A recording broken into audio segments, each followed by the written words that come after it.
Aí, galera, tudo bem?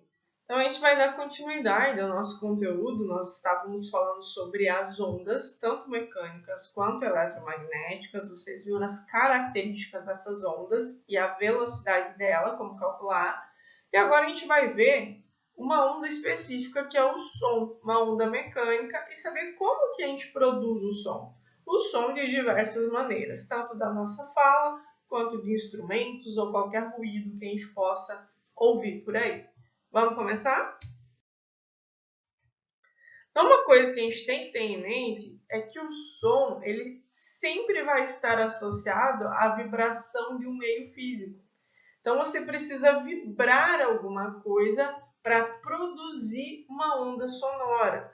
O melhor exemplo que a gente tem são os instrumentos musicais.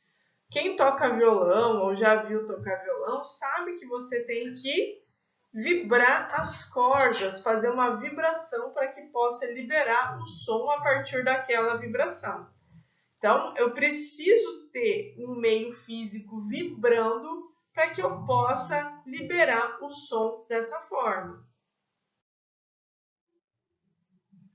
Então, uma forma de a gente reconhecer como esse som é produzido é pensar enquanto uma pessoa está falando, né? Então, quando a gente ouve a voz de uma pessoa, você não consegue ver, mas a gente sabe que há perturbações no ar. A nossa fala provoca essas perturbações vibratórias, né? A gente está fazendo uma vibração no ar que vai se deslocar até você que está ouvindo, ou até o emissor, né? Que é onde vai haver ali a recepção daquele som pelos nossos ouvidos. Então, a propagação do som é um movimento vibratório, é uma perturbação que você está causando para liberar aquele som e outra pessoa receber e poder ouvir aquilo que a gente está falando. Então, quando a onda sonora ela é emitida, a região mais próxima da parte interna ali do alto-falante, que nem está aparecendo na figura, ela vibra. E aí vai propagando o som para o ar até chegar na recepção do nosso ouvido. Então é dessa forma que a gente consegue ouvir. Ou vocês me ouvem, ou eu ouço vocês. É assim que a gente consegue ouvir as pessoas falando, por meio dessa perturbação no ar, a partir da vibração aqui da nossa voz. Então, uma forma de a gente reconhecer isso é que a cada vibração, o ar que está próximo ao alto-falante, se você está falando no alto-falante, ele vai ser comprimido e vai ser expandido. Então, nós temos aqui as moléculas de ar, e aí acontece uma compressão. Essas moléculas elas vão se juntando. Aí, logo depois, eu estou expandindo. Então, é o processo aí de vibração que vai ocorrendo, liberando esse som. Então, essa sequência de compressões e expansões, que a gente chama de rarefação, ela se propaga no ar na forma de uma onda. Por isso que o som é uma onda, por causa dessa forma de propagação. Porque eu estou comprimindo e eu estou expandindo, eu estou comprimindo e eu estou expandindo. Então, a gente sabe que é uma onda longitudinal. Nós já vimos isso na última aula, né? Lá nas características das ondas, onde parece uma mola, onde você está comprimindo e expandindo, e aí tem aquela característica de onda longitudinal. Então, para que o som ele possa ser propagado, para que ele possa ser liberado, ele precisa de um meio material. Por isso que ele é chamado de onda mecânica, porque ele depende de outros meios para sua propagação, para sua liberação. Então, nós podemos ter uma liberação aí de som em meio sólido, em meio líquido e em meio gasoso. Onde será que seria mais fácil propagar esse som? Pensa aí um pouquinho. Se ele precisa de um meio material para poder vibrar e liberar esse som, o meio sólido seria o mais adequado.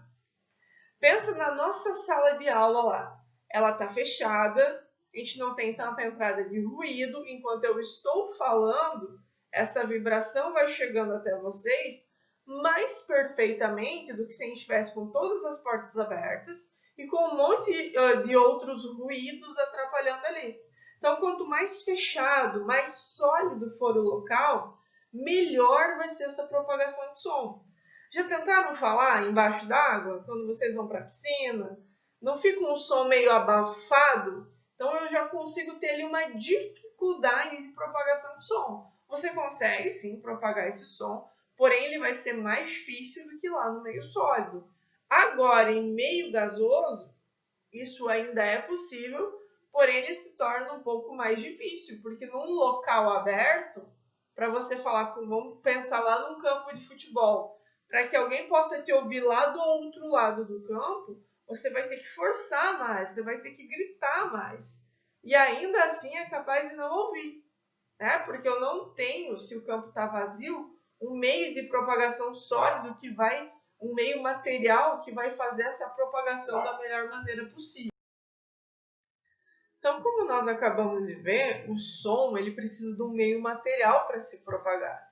Então, é nítido que não há som no vácuo. Não tem como eu propagar som no vácuo. O que é o vácuo? O espaço. O vácuo é um local onde eu não tenho nada de sólido, ou se eu tenho, eles estão tão distantes que é como se eu não tivesse nada.